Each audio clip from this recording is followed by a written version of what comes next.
Jewellery Hanamkonda ప్రారంభోత్సవ offer flat 20% VA December 14 నుండి 22 వరకు. ఇది నిజంగానే స్పెషల్ వార్త అనుకోండి, లేకపోతే స్పెషల్ స్టోరీ అనుకోండి. ఇక్కడ కనిపిస్తున్న ఈమెను చూసిండ్రా? వెరీ నార్మల్ సాదా సీదా మహిళ. మనం జనరల్లీ అంటే ఎట్లా తెలంగాణకు సంబంధించిన కట్టు బొట్టు ఎట్లుంటుందో అట్లనే కనిపిస్తుంది. సరే, ఈమె దగ్గర ఉన్న పైసలు అవన్నీ ఆ స్టోరీ అయితే తర్వాత చెప్తా, కానీ ఇది చూడకండ్రి. ఫస్ట్ ఓన్లీ గీమన్ మాత్రమే చూడండి. వెరీ నార్మల్ మహిళ, మంచిగా చీర, ఆ తర్వాత గాజులు, కట్టు బొట్టు ఎవ్రీథింగ్ వెరీ నార్మల్. తెలంగాణలో ఎట్లయితే ఉంటారో అట్లనే కనిపిస్తుంది. కానీ అమ్మగారి చరిత్ర మామూలుగా లేదు, చాలా పెద్ద స్టోరీయే ఉంది. యాక్చువల్లీ ఈ మధ్య కాలంలో తెలంగాణలో కూడా వార్తలు అంటే దీనికి సంబంధించిన వార్తలే ఎక్కువగా వింటూ ఉన్నాం. అది ఏంటి అంటే నేను ఒక్కసారి చదివి వినిపించబోతున్నా. ఈమె తెలంగాణకి డాన్ అనుకోర్రిగా, గంతే. తెలంగాణ డాన్ అంటే ఈమెనే ఇప్పుడు. సో ఆమె పేరు వచ్చేసి నీతూబాయ్. నీతూబాయ్ డాన్ ఆఫ్ తెలంగాణ. ఎట్లా డాన్ అయింది అంటే ఆ స్టోరీ ఇదే. సాఫ్ట్వేర్ ఉద్యోగుల జీతాలు నెలకు 50,000 నుంచి కొంత ఉన్నత స్థాయిలో ఉన్నవారికైతే ఒక 10 లక్షల వరకు ఉంటుంది. జనరల్లీ సాఫ్ట్వేర్ ఉద్యోగాల్లో కొంచెం మంచి శాలరీస్ ఉంటాయి కదా. సో జనరల్లీ 50,000 నుంచి 10 లక్షల వరకు ఉంటాయి. ఒకవేళ ఇంకా కొంచెం 25 years to 30 years వాళ్ళు ఎవరైతే ఉంటారో ఐఏఎస్లో లేకపోతే ఐపీఎస్లో జీతం కూడా మ్యాక్సిమం 5 లక్షల లోపల మాత్రమే ఉంటుంది. కానీ హైదరాబాద్ గచ్చిబౌలి నానక్రూమగూడలో ఉన్నటువంటి గంజాయి డాన్గా పేరొందిన నీతూబాయ్, ఇగో ఈమెనే. నీతూబాయ్ నెలవారీ సంపాదన ఎంతో తెలుసా? నెల సంపాదన ఎంతో తెలుసా? ఏమైనా ఎక్స్పెక్టేషన్స్ ఏమైనా ఉన్నాయా? నేను చెప్తా. లక్షలు కాదు, 1 కోటి దగ్గర. కోటి పైనే కానీ కోటి కిందనైతే కాదు. 1 కోటి రూపాయలు ఆమె నెలవారీ సంపాదన. జస్ట్ ఇమాజిన్, గంజాయి బేస్డ్ మీద. సో ఎక్సైజ్ ఉన్నతాధికారుల విచారణలో తేలినటువంటి విషయం ఇది. అండ్ గంటకు సగటున ఆమె 80 మంది కస్టమర్లకు రోజుకి 15 నుంచి 20 కేజీల గంజాయి అమ్ముతున్నది ఈ నీతూబాయ్. అంటే మీరుగా ఇమాజిన్ చేసుకోండి ఒకసారి. నీతూబాయే కాదు, ఇగో ఈమెనే కాదు, ఈమె కుటుంబం మొత్తంగా కూడా ఇదే దందా చేస్తుంది. ఈ దందా చేస్తుంది కాబట్టే మరి నెలకు 1 కోటి రూపాయలు సంపాదిస్తుంది. ఈ ఫ్యామిలీ మొత్తం అంతా కూడా గంజాయి దందాలనే కంప్లీట్గా, ఇక వేరే ముచ్చట్లేదు. ఇక గంజాయి రాష్ట్రంగా మారిపోయింది. ఈ మధ్యకాలంలో మనం మస్తు తింటున్నాం కదా.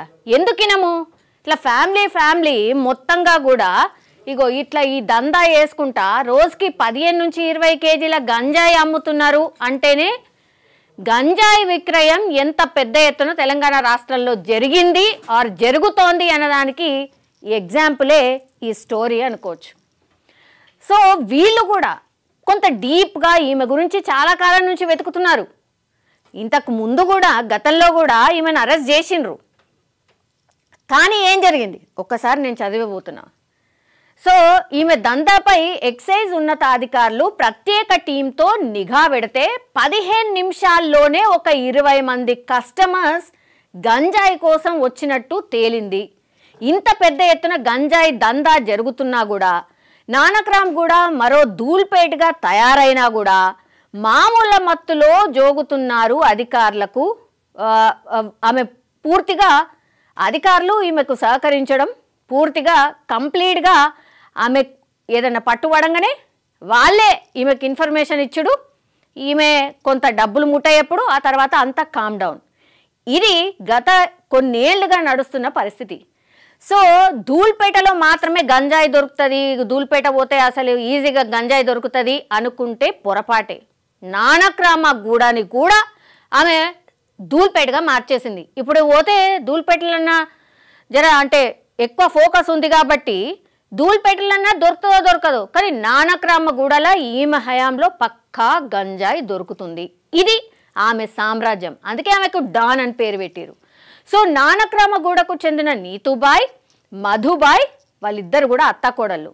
ఇగో ఈమె నీతూబాయ్, ఈమె అత్త కూడా ఉన్నది, ఆమె కూడా అదే దందాలు ఉన్నది. సో వారసత్వంగా కొనసాగిస్తున్నారు ఏంది గంజాయి దందాని. ఎంత సూపరో చూడండి. వీరికి ధూల్పేటలో గంజాయి విక్రయించే కుటుంబాలతో సంబంధాలు ఉన్నాయి.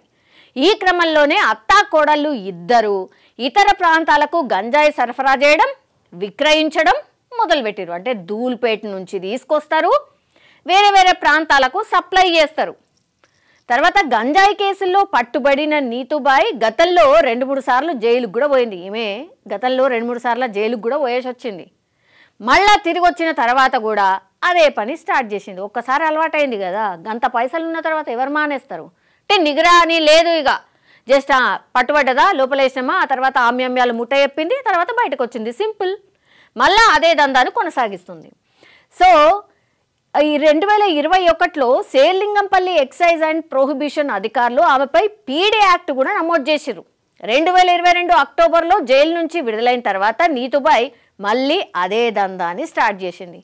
ఈసారిగా లాభం లేదనుకున్నారు. పక్కా ప్రణాళిక ప్రకారం తన కుటుంబ సభ్యుల్ని రంగంలోకి దించింది. అంటే జైలుకు వచ్చిన తర్వాత ఇంకా గట్టిగా అనుకున్నది, ఇక లాభం లేదురా బాబు, పక్కా ఇంకా కొంచెం విస్తరించాలి, ఇంకా మంచిగా చేయాలి దందా అనుకొని మొత్తం కుటుంబ సభ్యుల్ని మొత్తం అలా ఈ దందాలో దించేసిందట. అంటే పిల్లలు వాళ్ళు ఉంటారు కదా, ఇక అప్పటి వరకు లేకుండానేమో అప్పుడు వాళ్ళను కూడా దింపి ఇంకా గట్టిగా దందా చేసింది. ఎప్పుడు ఈ నీతుబాయిని అరెస్ట్ చేసినాక.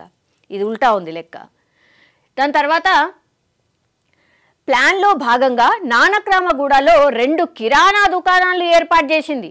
ఒక దుకాణాన్ని ఆమె కొడుకు కళాపతి గౌతమ్ సింగ్ నడుపుతాడు, మరొక దుకాణాన్ని ఆమె అత్త మధుబాయి నడుపుతుంది. కళాపతి సింగ్ ధూల్పేటకు వెళ్ళి కేజీ 8,000కి తీసుకొస్తాడు గంజాయిని.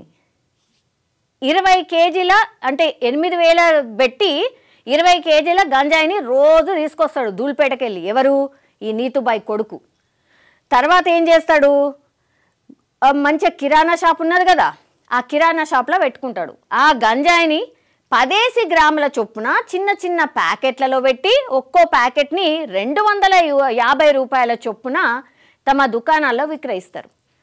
అంటే సామాన్ పప్పులో ఉప్పులో లేకపోతే బియ్యం అమ్ముతారు చూడండి, అట్లా గంజాయిని కిరాణా షాప్లో పెట్టి బిందాస్గా అమ్మిండ్రు. ఎవరు? ఈ అత్త కావచ్చు, ఆమె కొడుకు కావచ్చు. ఏంది కిరాణా షాప్ అని పేరు పెట్టి కిరాణా షాప్లనే గంజాయి ప్యాకెట్లు అమ్మిండ్రు. అంటే మీరు ఇమాజిన్ చేసుకోండి ఎట్లాంటి దందా నడిపినరు అనేది. సో ఆ ప్యాకెట్లు అంటే 8,000కు కొంటారు, 25,000కు అమ్ముతారు రోజు 20 కేజీల గంజాయిని.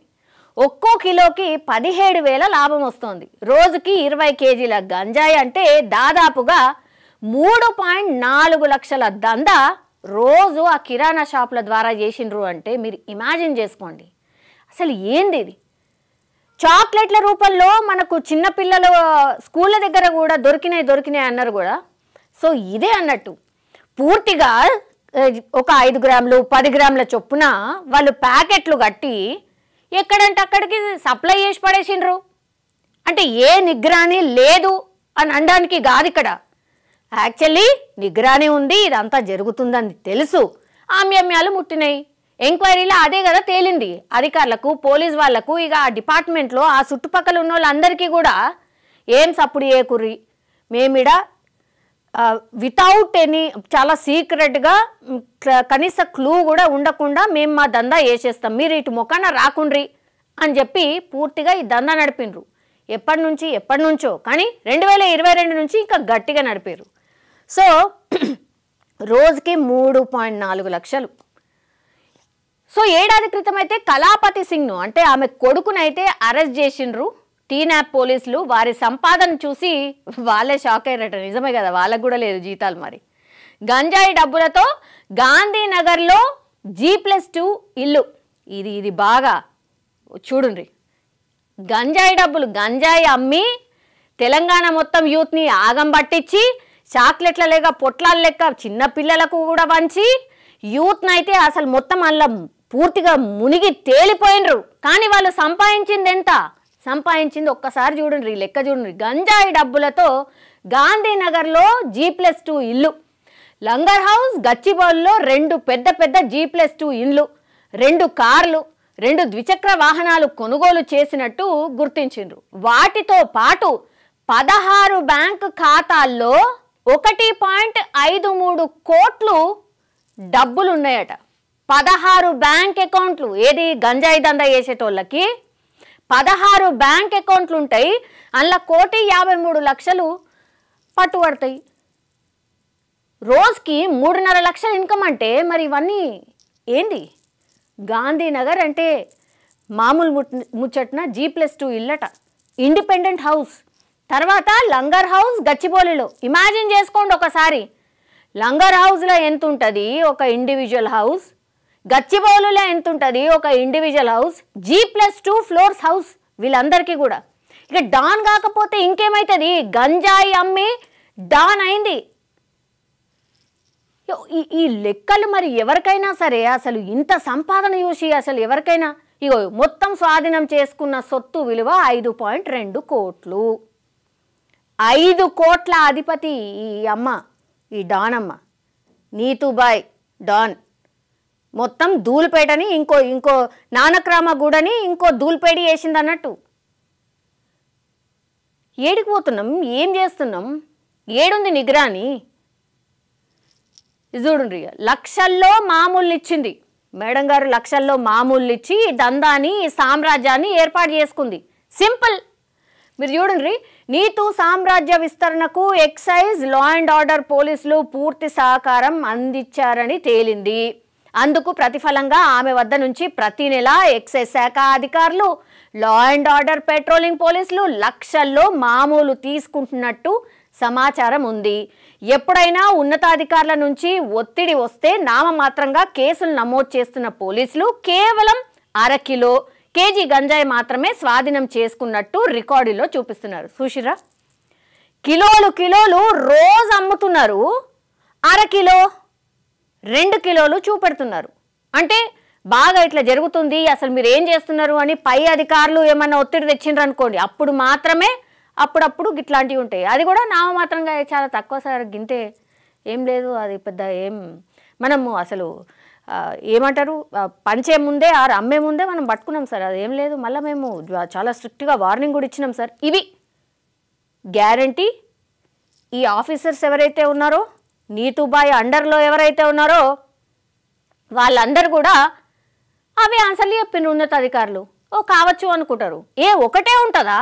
పంచాయతీలు ఎన్ని ఉంటాయి పెద్ద ఆఫీసర్లకి? అందరినీ చూసుకోవాలి, అన్నీ చూసుకోవాలి. గిట్లా వీళ్ళు అలవాటు పడి మొత్తం ఇగో ఏడంటాడ తెలంగాణ రాష్ట్రంలో గంజాయి దొరుకుతుంది అని తెలుసా తెలియదా? ఎస్ తెలుసు, అందరికీ తెలుసు. ఇది ఓపెన్ సీక్రెట్. మొత్తం ఇంజనీరింగ్ కాలేజ్ పిల్లలు, ఎస్పెషల్లీ యూత్ పిల్లలు, అండ్ లాస్ట్కి వస్తే ఎంత ఘోరంగా తయారైనరు అంటే పైసల కోసము కనీసం అంటే కనీసం కనికరం లేకుండా చిన్న పోరగాళ్ళకు కూడా, స్కూల్కి పోయే పోరగాళ్ళకు కూడా ఆడ దగ్గరలా కిరాణా షాప్ ఉంటే అక్కడికి కూడా సప్లై చేసిర్రు. అసలు ఏమనాలా? ఏడున్నాం? ఎంత దారుణం కదా. అసలు పిల్లలు గంజాయికి అలవాటు పడ్డ తర్వాత అసలు సోయి కూడా ఉండదు. వాళ్ళ అమ్మా నాన్నకి ఏమైందో అనుకుంటారు, వాళ్ళకేం తెలుసు గంజాయి చాక్లెట్లు తింటుండని. మంచి చాక్లెట్ రూపంలోనే ఉంటుంది. ఇంత ఘోరంగా పరిస్థితి దాపరించింది ఎందుకు అని అంటే వీళ్ళు సహకరించడం వల్లే. అసలు వీళ్ళు స్ట్రిక్ట్గా ఉంటే అసలు గీమెందుకు డాన్ అవుతుంది? ఎందుకైతుంది? No way. ఇది పరిస్థితి. సో నీతుబాయి ఎప్పటికప్పుడు చిక్కకుండా పెట్రోలింగ్ పోలీసులు 1 కిలోమీటర్ ముందు నుంచే సైరన్ వేస్తారు. ఇది చూడండి. ఆ సిగ్నల్తో నీతుబాయి కుటుంబం, కస్టమర్లు అప్రమత్తమై అక్కడి నుంచి తప్పించుకుంటారు. ఒకవేళ పట్టుబడి జైలుకి వెళ్ళినా నీతుబాయిను వీలైనంత తక్కువ సమయంలో బయటికి తీసుకొచ్చేందుకు జప్తు చేస్తున్న ఆస్తులను విడిపించడానికి ఆమె ఏకంగా ప్రత్యేక లీగల్ టీంనే ఏర్పాటు చేసుకుందట. చూడండి, ఒకవేళ పట్టుబడకుండా ఉండనీకే సాయశక్తులా ట్రై చేస్తారు ఈ ఆమ్యామ్యాలు తిన్నోళ్ళంతా. ఒకవేళ మేము ఇక్కడికి వస్తున్నాము అని అంటే కిలోమీటర్ ముందుకెళ్ళేట సైరన్ మోగిస్తారట. ఆమె దగ్గర ఉన్న కస్టమర్లు అందరూ అప్రమత్తమై అక్కడి నుంచి జారుకుంటారట. వీళ్ళ దగ్గర ఉన్న సరుకుని మొత్తం షిఫ్ట్ చేసేస్తారట. తర్వాత అయినా సరే ఒకవేళ పట్టుబడితేనట ఏదో తూతు మంత్రంగా అట్లా పోయి ఏదో రాస్తారు, రిపోర్ట్లో రాస్తారు. ఆ తర్వాత వెంటనే ఇట్లా పోలీస్ స్టేషన్లో అడుగు పెడతదో పెట్టదో మేడం గారి లీగల్ సెల్ టీం ప్రత్యేక లీగల్ సెల్ టీంని ఏర్పాటు చేసుకున్నదంటే అవును మరి పైసలు ఊకనే వస్తున్నాయి కదా. 8,000 దందాకి 8,000 పెడుతున్నది, 17,000 సంపాదిస్తున్నది. రోజుల 3.5 లక్షల బిజినెసే చేస్తున్నది. లీగల్ సెల్ పెట్టుకుంటుంది, ఏమన్నా పెట్టుకుంటుంది. మరి ఏమున్నది అలా? ఏంది ఇది? ఇంత ఘోరము. ఈమె ఎదగడానికి కారణం ఎవరు? మీరే చెప్పండి. ఈమె ఎదగడానికి కారణం ఎవరు? పోనీ ఈమె ఎదిగిందా, ఇంకేం చేసిందా, అది అసలు పక్కన పెట్టుర్రి. తెలంగాణ రాష్ట్రంలో అసలు ఇంత గంజాయి ఎప్పుడన్నా మనం చూసినామా? క్వశ్చన్ చేస్తే చాలు అసలు దానికి సంబంధించి ప్రాపర్ ఆన్సర్ ఉండదు. మరి ఏంటి సార్ ఇక్కడ గింతగానం రైడ్లు అయినప్పుడు గింత కిలోల కొద్ది గంజాయి దొరుకుతుంది ఏంటంటే ఒక్కళ్ళ దగ్గర ఆన్సర్ ఉండదు. అంటే గతంలో ఇట్లా కిలోలు రవాణా అవుతుంటే కూడా చూసి చూడనట్టుగా ఉన్నారు అధికారులు. ఇప్పుడు ఈ సర్కార్ వచ్చిన తర్వాత గంజాయి లేని రాష్ట్రం చేస్తాం, డ్రగ్ లేని రాష్ట్రం చేస్తామని ఖచ్చితంగా చెప్పారు. కాబట్టే చాలా స్ట్రిక్ట్గా రైడ్స్ జరుగుతున్నాయి. అయితేనే కానీ ఈ నీతుబాయ్ లాంటి డాన్ మనకు బయటపడలే. ధూల్పేటని ఇంకో సెకండ్ ధూల్పేటను నానక్రమ గూడల్ని వేసింది అంటే ఈమె అసలు ఇక డాన్ కాకపోతే ఇంకేమవుతుంది? సరే ఇప్పుడు కేసులు వేసిండ్రు, ఇదంతా చిట్టా అంతా మొత్తం అంతా చెప్పారు కదా. మరి లీగల్ సెల్ టీం ఉన్నదట ఆమె కోసం వర్క్ చేసేటోళ్ళు. ఆమె బయట పడకుండా చూడాలి. ఈ ఫ్యామిలీ మొత్తంగా కూడా కంప్లీట్లీ ఈ దందానే చేస్తున్నది. చాలా టైమ్స్ జైలుకి కూడా పోయేసి వచ్చింది. మరి బయటకు ఎట్లా వస్తుంది? ఇప్పుడు ఇంతగానం చదివినాం, ఇంతగానం చెప్పినాం కదా, రేపు మళ్ళా తెల్లారి ఈమె బయటకు రాకుండా చూడాలి. బయటకు వస్తే ఇక మీ ఇష్టం. ఇంతకుముందు నేను చెప్పిన కదా, ఇక గదే అనుకోవాలి అంతే. ఇక మళ్ళీ ఆమ్యామ్యాలు ఎవరో తిని బయటకు తీసుకుని వచ్చేటి లెక్క. ఇక ఈ సర్కారు కూడా అంత సీరియస్నెస్గా తీసుకోవట్లేదు అనేది లెక్క. సింపుల్. సో తెలంగాణ రాష్ట్రంలో ఎస్ గంజాయి లేని రాష్ట్రంగా చేద్దాం అనుకున్నారు, చెయ్యాల్సిందే. ఇప్పటికే రీహాబిలిటేషన్ సెంటర్స్ ఫుల్ ఉంటున్నాయి. పేరెంట్స్ చాలామంది వాళ్ళ పిల్లల పరిస్థితి చెప్పుకోలేని వాళ్ళు చాలామంది ఉన్నారు. ఇంజనీరింగ్ కాలేజెస్లో ఈ గంజాయి పూర్తిగా ఎంటర్ అయిపోయింది. ఇంజనీరింగ్ కాలేజెసే కాదు, ఇప్పుడు స్కూళ్ళల్లో కూడా ఈ గంజాయి ఎంటర్ అయింది. ఇది స్టాప్ చేయాలి అని అంటే డాన్లు కాదు, దీని కింద ఎవరైతే ఉన్నారో వాళ్ళందరినీ కూడా కంప్లీట్లీ మీరు ఎంత సీరియస్ ఆపరేషన్ చేసిరో అంతే సీరియస్ ఆపరేషన్స్ మళ్ళీ చెయ్యాల్సిందే. ఇంకా ఎవరెవరు ఉన్నారో పట్టుకోవాల్సిందే. ఇది మా రిక్వెస్టే కాదు, మొత్తం తెలంగాణ రాష్ట్ర వ్యాప్తంగా అందరి ప్రజల రిక్వెస్ట్ ఇది.